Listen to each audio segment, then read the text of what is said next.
Hi everybody, it's Chris, and welcome to another video by the Infinity System. This time around, we are presenting the sequel to our Learning to Love Again, Sex, Trauma, and DID, where we went into why systems have difficulty with sex, how the trauma changes our bodies and our minds, and the symptoms that you can expect to come out, and also practical things that you can do in order to help deal with intimacy and the issues around that. A lot of you have really gotten some good information out of that, and we're very happy about it.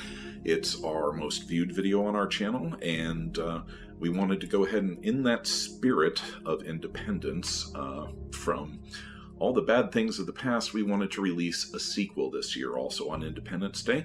And this time around, it's Learning to Live Again, Mind, Body, and DID. In this one, we're going to give you some concrete things that are used to manage the effects of trauma on our body and our mind. Before we go any farther, it's important to review something from the first video, which is the stress response cycle. Some of you may be familiar with this as the fight or flight instinct. Basically, what goes on is when the body and mind perceive a threat, the amygdala kicks in, which is a small region of the brain responsible for the flight or flight, as well as memory. We have a much more in-depth video on exactly what the amygdala does and how the trauma is bonded onto the brain. It's called Recovered Memories. The proof is out there. So check that out for more on the science of how it goes in. But basically, when the brain perceives the threat, it activates the areas of the brain that are responsible for dealing with the fight or flight, and it immediately kicks up adrenaline and cortisone and all those adrenaline rush type natural chemicals into your brain, and at the same time it's also injecting these natural endogenous opioids, which are the natural painkillers to dumb down the pain in order for the body to either attack or to flee, because the pain, shouldn't get in the way of you trying to survive. So your body is going like the adrenaline junkies can testify.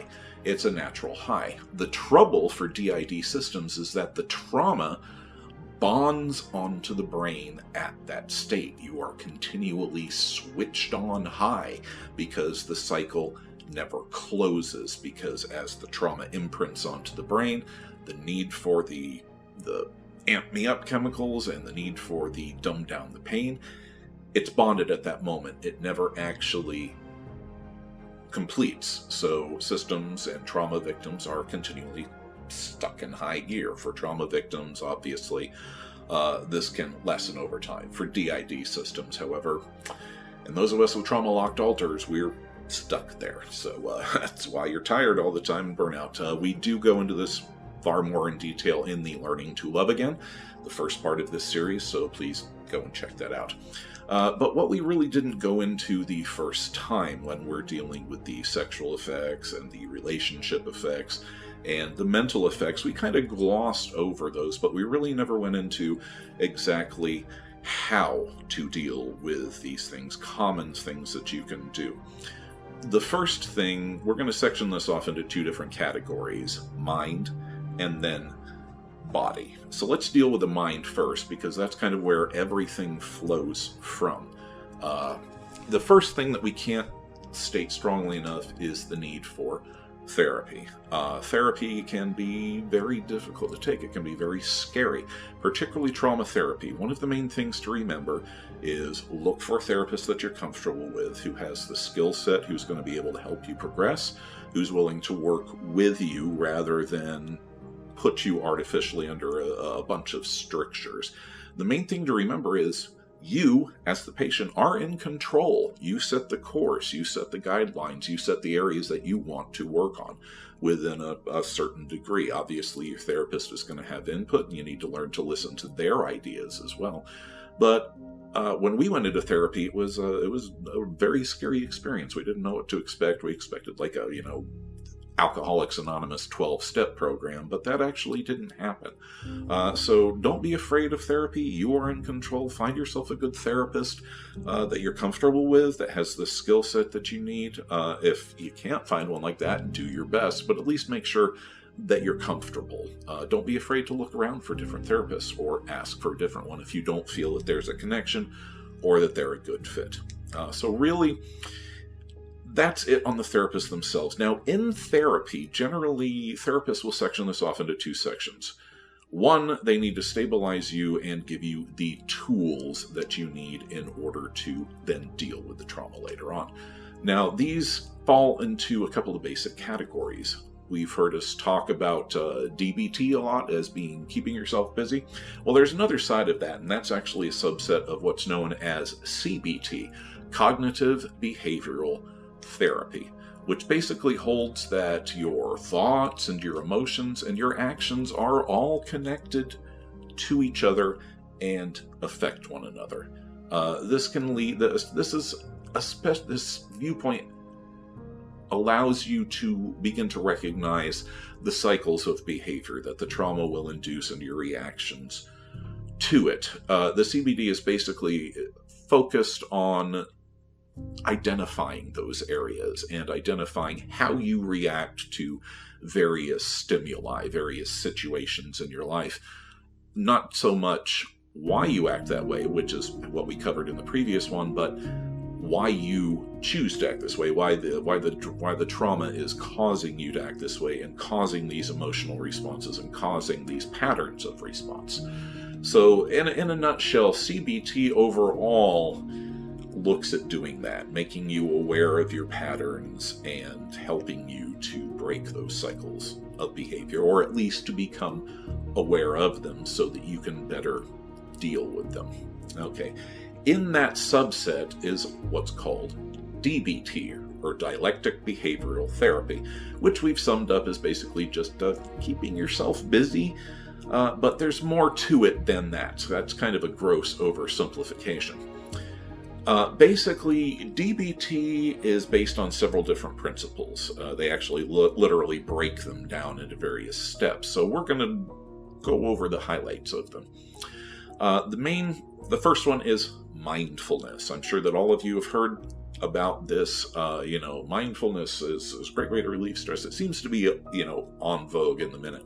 But what exactly is mindfulness? Mindfulness is closely related to the Oriental idea of Zen, which is just living in the moment, not judging or trying to put expectations or anticipating anything that's going to happen or drawing off of no active participation, really. It's just you're there in the moment, just experiencing it. And that can be a real tough thing to do. It's really tough to let go of that part of the brain that wants to manage everything. Like for us, getting Data to shut up is a damn near impossible task because he's always on point. He's always analyzing everything to keep us safe. But that keeps us from being mindful, living in the moment. So the first part of DBT is mindfulness. The second part is acceptance and change, which is kind of an extension. These build on each other. Acceptance is the ability to face all situations, not just one in particular, but all good or bad, without judgment. Much like Zen, it's okay, I'm reviewing, I did this in the past, and it might be one of these, okay, let's see, a good thing to give an example. Okay, for example, we've had a great number of jobs in our lives because we've, to be honest, went through a lot of different jobs, and they would generally last for a couple of years, and then things would inevitably go downhill, and we'd get the "can you please come into the office" talk, wherein they tell us, okay, all about, well, you've been absent and you call in sick all the time and you're surly with your coworkers and they feel that you're not a good fit and whatnot, and we're going, what? Okay, but which just goes to show that we were a system with various others pinch hitting, and one of the reasons why. But why does this apply to acceptance and change? Because throughout our lives, and this is part of the guilt, blame, shame spiral, we have reviewed these incidents where we act up, basically, or that we feel that we have, or that little niggling voice goes, okay, we're going to bring this up at a random opportunity just to make ourselves feel bad about this thing that happened 20 years ago. So how does acceptance play into that? Well, acceptance is being able to face that situation. Face, okay, oh man, I remember that time we got fired from the, that one agency, and it just pops up when you're doing the dishes or something. Now, at this point, you might be tempted to go, oh, God, it's like, it feels good. We should have done this and that and the other thing. You immediately fall into that pattern of behavior and pattern of thought. Acceptance is going, oh, wait a minute. Why are we thinking about that again? Okay, here it is. Okay, let's think about it. Not sure why, but let's not feel bad about it. Or it's just accept it and let it pass without judgment. You're not judging yourself. You're not judging the situation. You're not judging your own emotions. You're just accepting the moment. Now, what therapists have found is that once the patient has reached acceptance, by natural extension, they will then create change, which is the second part of it. Once you identify that behavior and you become acceptance, and you are able to look at it in acceptance and experience it with acceptance, there's the need to want to start to change that behavior. It's a natural progression. So, mindfulness, acceptance, and change, which leads us to the next part of DBT, which is distress tolerance. Now, this is the part where keeping busy, just keeping yourself busy to keep the trauma at bay comes into play, which is how we've described it, because that is a large part of it, is distress tolerance. And while you're using the distress tolerance, also being mindful and using the acceptance. Okay, so distress tolerance, basically what you're doing is keeping busy, improving the moment where you're at. Okay, I'm reviewing when we got fired from this job. I'm accepting it. It's okay. What was. Don't know why we're thinking about it right now, but that's okay. We're going to go ahead, we'll just let it play out. And then you go, okay, well, what can we do to help ourselves while we're re-experiencing this moment? That's called improving the moment. Okay, well, you know what? What's going to make it easier? Let's go make a cup of tea. Or put on some music. Improving the moment. Tying positive things into what was once the negative patterning to literally change that. The whole goal of CBT. So you see where this ties together. So we have keeping busy, improving the moment. The next one is part of improving the moment. It's self-soothing. What are those things that you can do for yourself that help make you feel calm or make yourself feel more comfortable? In the previous examples, cup of tea, putting on some music, maybe lowering the lights, maybe going out and taking a walk. Whatever it is that helps you to calm down and puts you within your comfort zone. And the last, which is practicing acceptance of what is, again, without judgment. So you can see how this kind of sets up a circular pattern of thought, and that is the whole idea, which is to set up a new pattern of thought based off of changing your reactions on the old. Now, the next part is emotional regulation, which enables you to identify and label those emotions that you're having. We got fired from that job. God, we feel terrible about that. It was a kick in the gut.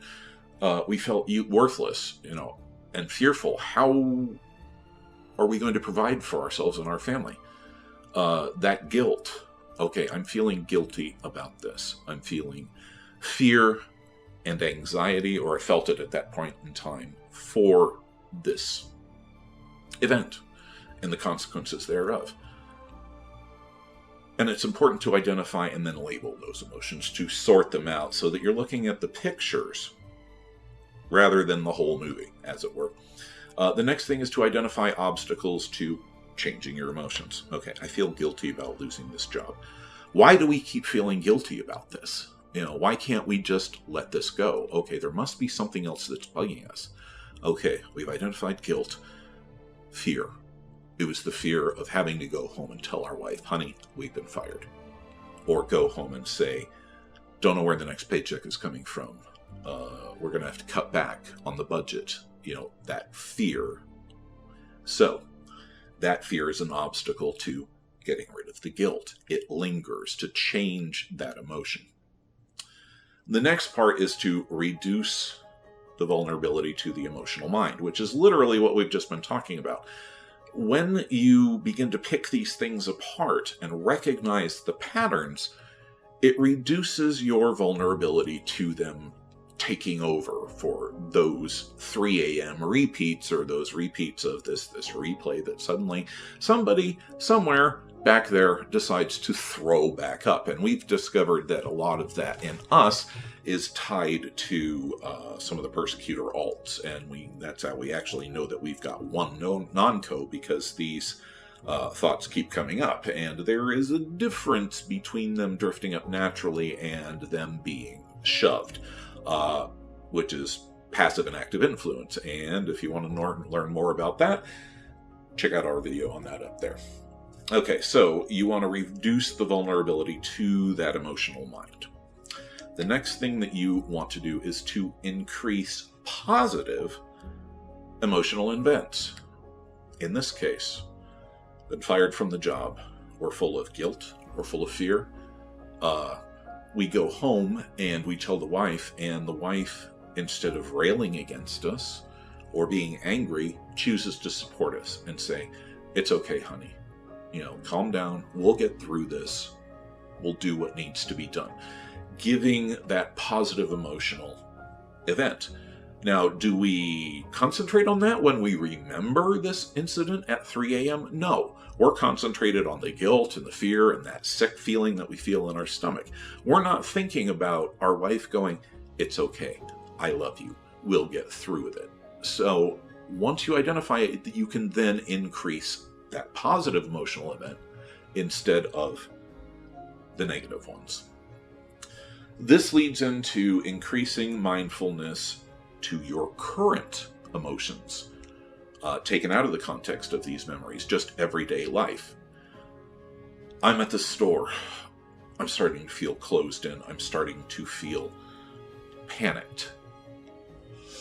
Starting to freak out. Okay, we're feeling panicked. Breathe. Be mindful of where we are. Calm down. It's going to be all right. Take that fear. Oh, look. There's that book that we've been wanting, or there's that blouse that we thought was cute. Let's go have a look at that. You're breaking that negative thought chain and that reaction down, and you're changing it. You're increasing mindfulness to your current emotions. I'm afraid. Why am I afraid? Which then enables you to, next step, take the opposite action, which is literally what we were just thinking about.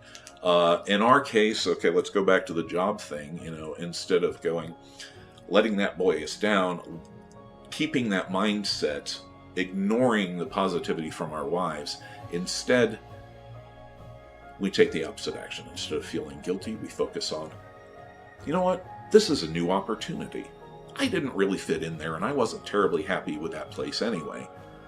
So let's look on this as an opportunity to build something new, build something better. It's only a mental focus, but it gives you that ability to then take the opposite action and move on. The last thing, obviously, is to learning to apply these distress tolerance techniques. And we're going to go into some more detail on what those are. So, we've covered the stress response cycle, CBT and DBT, and how they differ and are subsets of another. Now we're going to come down to the nitty-gritty. Flashbacks are that event, that encoding of the trauma that's on the brain. Say, for example, with the PTSD sufferer, it is that memory of the car accident that they got into, that their friend was killed. Apologies if we just triggered anyone with that exact scenario. But it's that replaying of that event in sensorama, because all 5 senses are encoded onto the brain. Everything that you were thinking, feeling, sensing, smelling, touching, tasting, it's all still there. It's literally a recording of that moment in time on your brain. Now, these can lead to some really jarring and unsettling effects. There's one that we like to call double exposure, which is where you are in this time frame while you are simultaneously 2/3 of the way, or 75% or 80% of the way in the flashback. And the brain is just not made to perceive 3 or 4 different viewpoints at the same time. So that's an extreme case of what we call the double exposure or perception, which led to a 2.5 day hard switch into Christopher, where we went, and 2.5 days later, we're back again in the therapist's office with our stuffed hippo under our arm going, what? So yeah, good examples right there. All right, so along with this, there is also the loss of self, literally what I just talked about. I'm myself, I'm Data, there's Christopher, there's Rosemary, for a system. Also, but that's for a system. That's for somebody with the separate EPs and the ANPs. For your average PTSD sufferer or someone suffering a flashback, there's also the loss of self, the self of you in the moment, even if you're just a neurotypical or a singlet. You feel detached from yourself, or you don't feel emotionally invested, even though you're replaying it and you're feeling all of the emotions and everything you felt at the same time. There's part of it is like watching a movie. Maybe neurotypicals do. Folks with the first level of PTSD do experience that slight doubling. If you do, hit us up in the comments. Drop a comment on that, because we love getting different perspectives of folks, and we know that everything is a little different, particularly when we're dealing with the old noggin here. Okay, so what are some of the positive things that you can do, the things that you can do to negate the effects of the flashback and help you to manage them? One of the first things that your therapists will teach you are grounding techniques. Grounding techniques can vary, and they depend upon the person. Some will work better for you, some won't. So when you're going into the midst of that flashback, or you're in the flashback, there are various things that can help you. Strong scents, for example, a very pungent scent. For example, the odor of citrus, or our therapist used to grab like rosemary, not rosemary our altar, but rosemary the herb, and shove it under our nose, and it's like, ugh, and she's like, yeah, I know, but that's the point. It's forcing the brain away from the trauma and focusing in on the scent. So it gives you a point to focus on. Another technique, observing the elements of your environment. Most of us have got our eyes closed during these things anyway, but listen to the sounds. Listen to the clock ticking. Listen to your neighbor's TV, whatever sound might be around you that is here now that wasn't there then. It enables the mind, it gives the mind, again, something to focus on, something to pull it away from the flashbacks. Used in conjunction with a strong scent, it's essentially getting your brain to reset and cling to the here and now rather than the there and then. So, observe the different elements. Count how many windows in the room. Say, that's a door. There's the ceiling fan. That wasn't there before. There's the couch. They didn't have that couch when I was a kid. Hopefully. So, good examples. So, observe the elements of the environment. Things also you can do is, as well as observing the environment, you can change the environment. For example, put on brighter lighting or softer lighting, depending upon where your trauma triggers lie and your comfort level lies. Change the lighting level like that. Maybe a dimmer switch. Music, soft music, heavy metal, whatever it is that helps to trip your circuit, as it were. Incense and candles, scented candles. This goes back to the strong scents. Your brain then begins to associate that particular scent with coming out of the flashback with here and now. This scent is now, not then. So it helps to break the brain out. Okay, so those are all some practical things that you can do. One of the very handiest things that we found that helps us cope with flashbacks is what's called a grounding box, which we found out from, I think it was Multiplicity and me. but it's a great idea. And here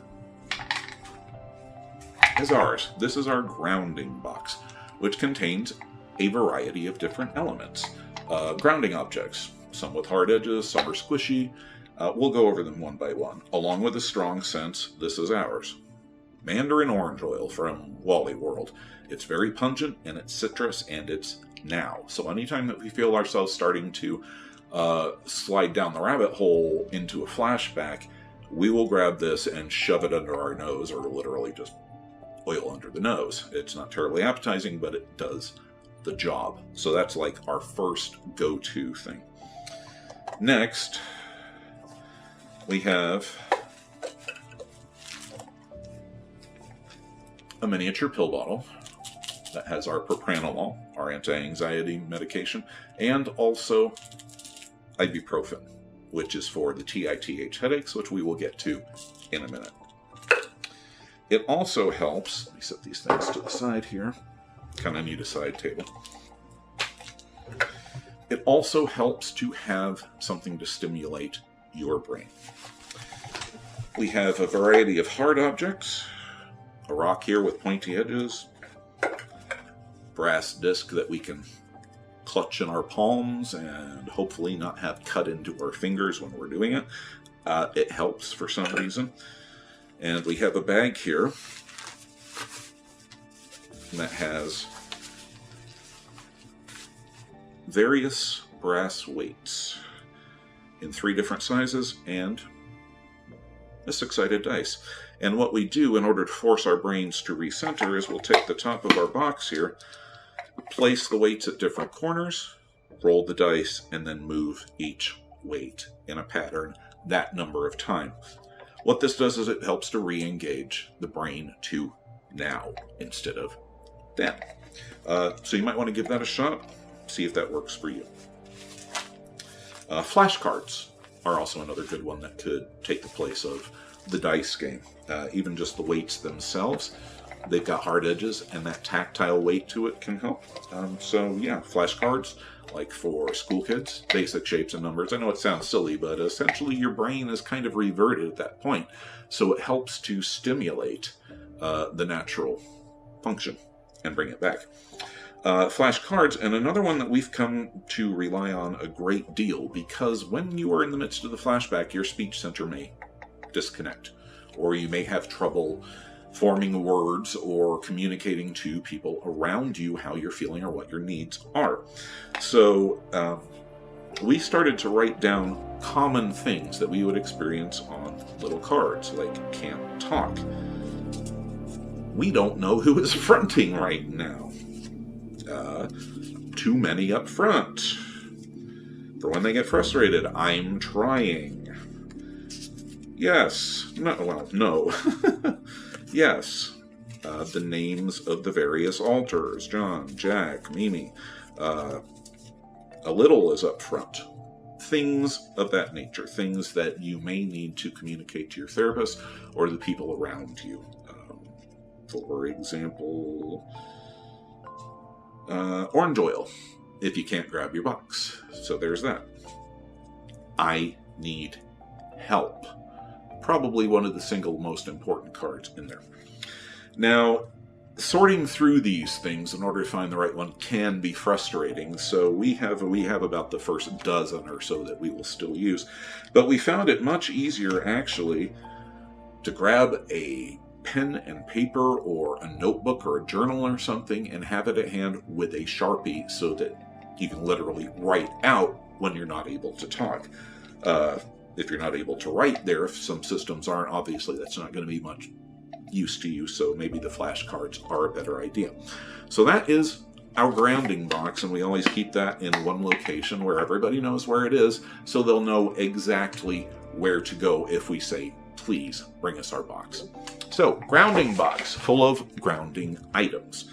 All right, so now we move from the mind and some techniques that we can use to help slow down the flashback, slow down the tumult and the fight or flight system, and now we move into the body. Now this is, it's going to seem short, but a lot of this is just common sense. The most important thing is self-care. And this is another one of those buzzwords along with mindfulness. And mindfulness is a type of self-care. Being aware of your environment and your needs in the moment can be very important, particularly when you're a system and you have this alter wanting this and this alter having that. And you may have alters who have completely opposite comfort things. Mimi, for example, jams out to, 80s heavy metal, and Percival is all classical music. That's his comfort thing. Where do you find the thing in the middle when you've got them going on and you're also having a flashback? So it can be a delicate dance, but self-care, which is why self-care often is a matter of just basics. Breathing. We hold our breath when we're having a flashback. For us, it's a way to focus. Generally, it's whenever we're grasping the object. As we've found out, it's also a trauma response. So again, those things being aware and separating them out. So self-care, drinking water, getting rest, things of that nature, finding out the things that are going to make you comfortable, the things that you need to do. Systems will do a lot of self-neglect. We'll forget to eat. We'll forget to drink water. We'll forget to make medical appointments. We'll forget to follow through on them or refuse to follow through on them. We won't call our therapist back, things of that nature. Self-neglect. Not washing the bed clothes, not washing your clothes, not taking a shower for a couple of days, or a week or more. Fortunately, that's not us because we have a trauma thing about it being extremely clean. But it can happen. So self-care, taking care of yourself, will help to minimize the effects of the flashbacks on your body. If you're hydrated, you're going to be able to sweat a lot more during the flashback, as well as if you're well fed, you're going to be able to deal with that. Your body isn't going to be running off of its resources when you're in the middle of the flashback, and that cortisol and the adrenaline is burning through your energy. Okay, so self-care. Next to be aware of is something that we've touched on earlier, and we showed you some ibuprofen that we keep at hand for it. As a system, you may have experienced terrible, awful headaches, particularly when you're switching or reliving trauma or under stress. Headaches that are so bad that you would gladly hand someone a shotgun and pay them to put you out of your misery. They're bad. Oh my God, they're brutal. These are called transitional interpersonality thunderclap headaches, and they are brutal. Ibuprofen will help. Generally when darkness and a quiet room. Generally, we will get these after we've done a lot of hard switching and whatnot, and we've learned that if we're going to be doing trauma processing the next day, that we need to take the ibuprofen about 45 minutes to an hour in advance in order to lessen the effects. So they're brutal. Make sure to keep ibuprofen or whatever your headache OTC is, preference is, in your kit, so that you've always got it on hand. We've got a little miniature pill thing that we take with us whenever we need to leave the house, just in case one strikes. So yeah, self-care is ibuprofen for the TITHs. They're nasty. Another thing that will often affect systems, and probably trauma victims as well, is a condition called alexithymia, which essentially is an inability to identify or to express emotions. A lot of trauma victims will feel numb, blank, it's like nothing affects you. I have become comfortably numb. I can't tell you how I'm feeling right now. I don't know how I'm feeling, and I can't express it. I can't tell you what I'm thinking and how I'm feeling. This is alexithymia, more for the emotions than the thoughts. That's something entirely. And it's profoundly frustrating when one of your caregivers or your family is going, hey, how are you feeling? You look like you're down. You're just sitting here staring at the wall, and you're just going, But it's that inability to communicate, because inside of you, you're screaming, I'm feeling guilty and everything is falling apart and I just want to hug, and your brain is spinning around 1,000 miles an hour because you're feeling everything all at the same time. But the alexithymia is going, can't identify it, can't communicate it out. So it's frustrating because your loved one is offering to help you, and you're there going, I don't know how to help. I don't know how to ask because I'm feeling nothing. Does anything really matter? It's a tough thing. You folks who have been in that spot, you know what I'm talking about. So we know what the cause is. Now, how do we deal with it? You have to slow down. You have to slow down your brain, which is, like we said, going 1,000 miles a minute. You have to try to focus just on the one thought or emotion, one thing at a time. Slow yourself down, because the brain is getting disconnected from the mouth because you've got too much going on up here. So everybody needs to calm down a little bit. Calm yourself down and slow down. This affected us greatly when we were much younger, right around the ages of 8 through 12, which is, again, when we were in some heavy trauma, we would stutter. We would stutter constantly. The brain would be going at 1,000,000 miles an hour. Now we recognize that was data doing his thing. But we would stutter. We could not communicate our thoughts and our emotions, in this case to our mother. But it was very tough, and she told us, you need to slow down. You need to slow yourself down. Slow the thoughts down and get them out. So eventually we did drop the stutter later on.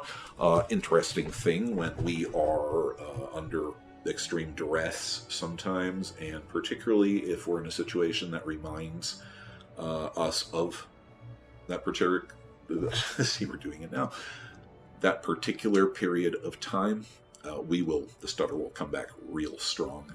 We have most recently begun to understand that this is associated with our alter John, and he is the broken one. He contains some of our heaviest trauma, and we can't reach him.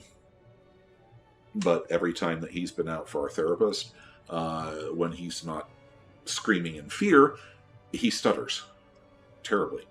And we did put 2 and 2 together and realized that, yeah, right in that age range was right in the time when Christopher D split into John and Jack, and then Mimi, and things got real complicated with polyfragmented system there. So, yeah, lots of self-care.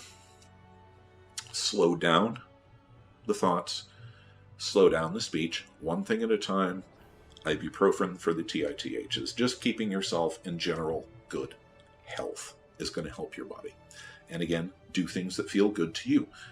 Experiment with different diets, for example. Do I feel better with more fruits and vegetables, or am I a carnivore, no satisfaction, like tearing into a 3-inch thick T-bone, as if that's actually a thing anymore. So, again, just all things that you can do. So remember, DID affects not only your mind, but your body as well, and they all connect together. And once you understand how they're connected, once you understand the way that the brain works, the way that the trauma comes back, the way that the body and the mind reacts to the trauma, you can begin to heal and begin to move on, or at least get it under control.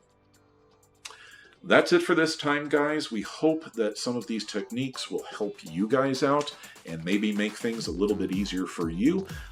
If you have some techniques that we didn't cover or that work particularly well for you, put them down there in the comments section to help some other folks out. We're always looking for new techniques and new tidbits of information in order to get them out there and to help everybody. Everybody has a little piece of the puzzle, so please feel free to share down there below.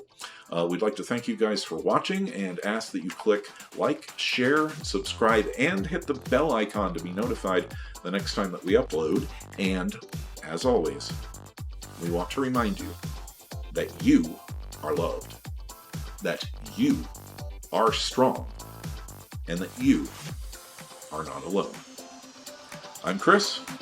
Thanks for watching.